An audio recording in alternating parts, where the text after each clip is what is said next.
Pernyataan sikap tim pengawal peristiwa pembunuhan atas peristiwa pembunuhan 6 Laskar FPI. Kami dari TP3, 6 warga sipil atau Laskar FPI, dengan ini menyatakan akan melakukan advokasi hukum dan HAM berkelanjutan agar kasus pembunuhan atas 6 warga sipil atau Laskar FPI terungkap jelas dan pelakunya diadili sesuai hukum yang berlaku. TP3 melakukan langkah-langkah advokasi setelah mengamati secara cermat sikap, kebijakan, dan penanganan kasus oleh pemerintah dan Komnas HAM yang kami nilai jauh dari harapan dan justru cenderung berlawanan dengan kondisi objektif dan fakta-fakta di lapangan. Pada tanggal 7 Desember 2020, Kapolda Metro Jaya, Fadil Imran mengatakan 6 orang Laskar FPI tewas dalam baku tembak karena mereka melakukan penyerangan terhadap jajaran Polri yang sedang menjalankan tugas penyelidikan kasus Habib Rizik Syihab. Belakangan pada 14 Desember 2020, Polri menyatakan 2 Laskar FPI tewas dalam baku tembak dan 4 orang lainnya ditembak karena berupaya merebut pistol petugas di dalam mobil. Polisi terpaksa melakukan tindakan tegas dan terukur, kata Direktur Tindak Pidana Umum Badan Reserse Kriminal Polri, Brigadir Jenderal Andi Rian.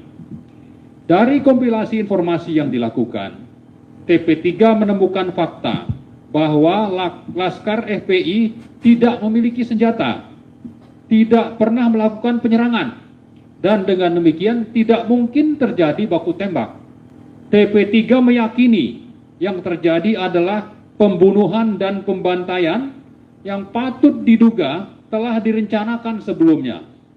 Sebaliknya, TP3 menilai apapun alasannya, tindakan aparat polisi tersebut sudah melampaui batas dan di luar kewenangan menggunakan cara-cara kekerasan, di luar prosedur hukum dan keadilan atau extrajudicial killing. Tindakan brutal aparat polisi ini merupakan bentuk penghinaan terhadap proses hukum dan pengingkaran atas azas praduga tidak bersalah dalam pencarian keadilan, sehingga bertentangan dengan Pancasila, Undang-Undang Dasar 1945, dan peraturan yang berlaku. Karena itu TP3 mengutuk dan mengecam keras para pelaku pembunuhan, termasuk atasan dan pihak-pihak terkait. TP3 menuntut pelakunya diproses hukum secara adil dan transparan. Sebagai pemimpin pemerintahan, TP3 meminta pertanggungjawaban Presiden Jokowi atas tindakan sewenang-wenang dalam kasus pembunuhan tersebut.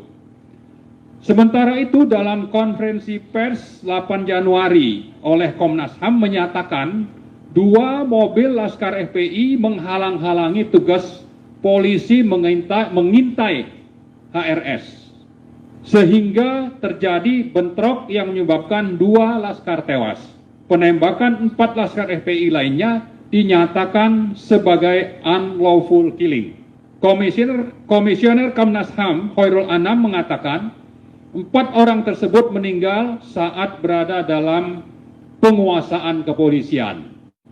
Maka peristiwa tersebut adalah pelanggaran HAM karena tidak ada upaya lain untuk menghindari jatuhnya korban.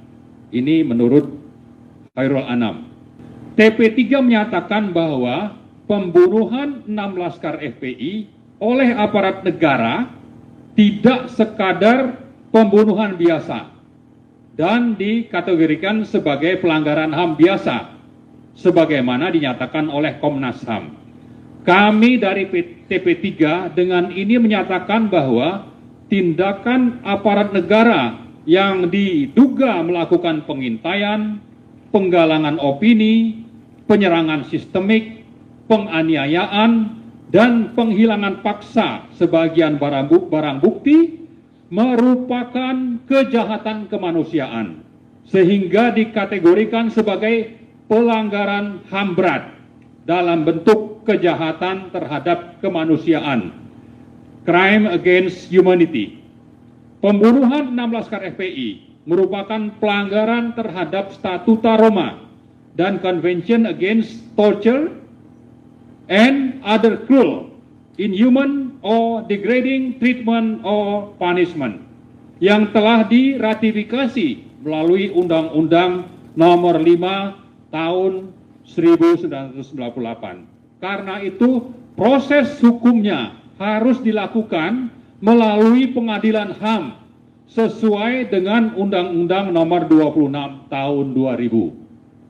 TP3 menilai penyerangan sistematis terhadap warga sipil 6 Laskar FPI merupakan tindakan tidak manusiawi yang dengan sengaja menyebabkan penderitaan berat atau luka berat pada tubuh atau untuk kesehatan mental dan fisik. Sampai saat ini, negara Republik Indonesia belum pernah memberikan pertanggungjawaban publik atas peristiwa pembunuhan 6 Laskar FPI dan tidak menyampaikan permintaan maaf atau bela sungkawa kepada keluarga mereka.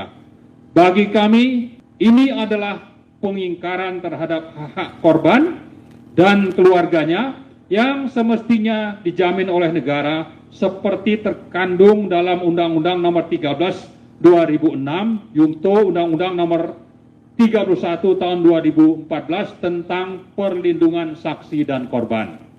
Demikianlah pernyataan sikap TP3 kami sampaikan demi tegaknya hukum dan keadilan di bumi NKRI.